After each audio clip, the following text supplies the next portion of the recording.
एक बार की बात है, एक छोटे से गांव में जो चारों तरफ से पहाड़ी से घिरा हुआ था, एक 24 साल का लड़का वहीं रहता था जिसका नाम था मार्को। मार्को बहुत बेचैन रहता था। उसका मन कभी शांति नहीं रहता। वो दिन भर अपने दिमाग में अलग अलग ख्यालों से परेशान और थका हुआ रहता। वो हमेशा अपने बीते हुए कल को लेकर उदास रहता और आने वाले कल को लेकर चिंतित। उसके मन में जैसे तूफान मचा रहता। न ठीक से नींद आती, न दिल को चैन। वो मुस्कुराना तक भूल गया था। एक दिन मार्को एक दूर पहाड़ों में बसे गांव के बारे में पता चलता है। लोग कहते थे वहाँ एक बूढ़ा बुद्धिमान व्यक्ति रहता है। पहले कभी वो शहर में एक मशहूर साइकोलॉजिस्ट था। उसने कई लोगों को उनके मन की शांति ढूंढने में मदद की थी। अब वो बूढ़ा हो गया था और शहर की भागदौड़ छोड़कर प्रकृति के पास एक शांत गांव में रहने लगा।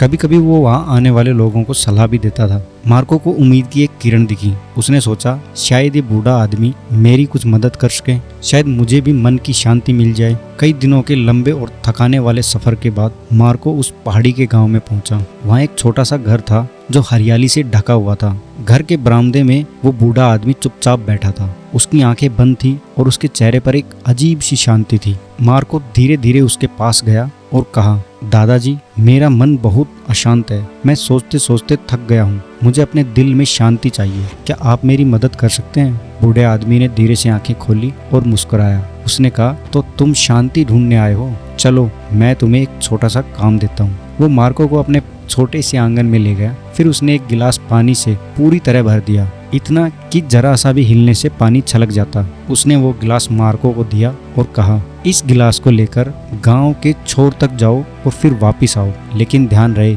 एक बूंद पानी गिरना नहीं चाहिए। मार्को हैरान तो हुआ, लेकिन उसने तय किया कि वो पूरी कोशिश करेगा। उसने गिलास पकड़ा और धीरे धीरे चलना शुरू किया। रास्ता सकरा था, कहीं लोग चल रहे थे, कहीं दौड़ रहे थे, दुकानदार आवाज लगा रहे थे, कुत्ते भौंक रहे थे, लेकिन मार्को ने इधर उधर देखा ही नहीं। उसकी नजर बस उस गिलास पर टिकी थी। वो कदम कदम फूंक कर चल रहा था। लोग उसे देखकर हैरान हुए, लेकिन किसी ने टोका नहीं। उन्हें समझ आ गया था कि वो कुछ सीख रहा है। आखिरकार मार्को वापस आ गया और कहा, दादाजी, मैंने कर दिखाया, एक बूंद भी पानी नहीं गिरा। बूढ़े आदमी ने सिर हिलाया और मुस्कुराया। अच्छा किया, लेकिन बताओ, क्या तुमने रास्ते में खेलते हुए बच्चे देखे? क्या कुत्तों के भौंकने की आवाज सुनी? मार्को ने चौंक कर कहा, नहीं, मैंने कुछ नहीं देखा, कुछ नहीं सुना। मैं तो बस गिलास पर ध्यान दे रहा था।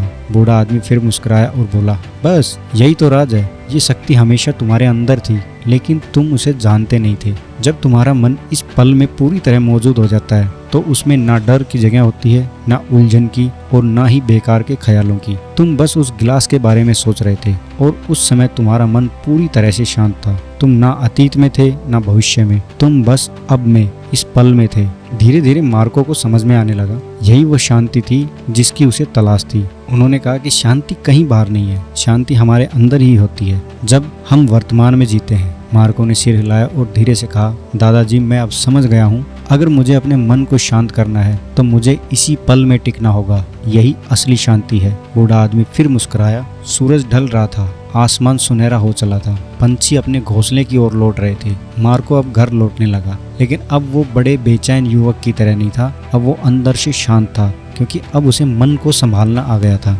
कहानी कैसी लगी ये आप हमें कमेंट में बताना, और अगर अच्छी लगी हो तो प्लीज़ लाइक और शेयर ज़रूर करना। और अगली कहानी में फिर मिलेंगे नए विचारों और नए सबक के साथ। तब तक के लिए धन्यवाद। खुश रहें, शांत रहें और चैनल को ज़रूर सब्सक्राइब करें।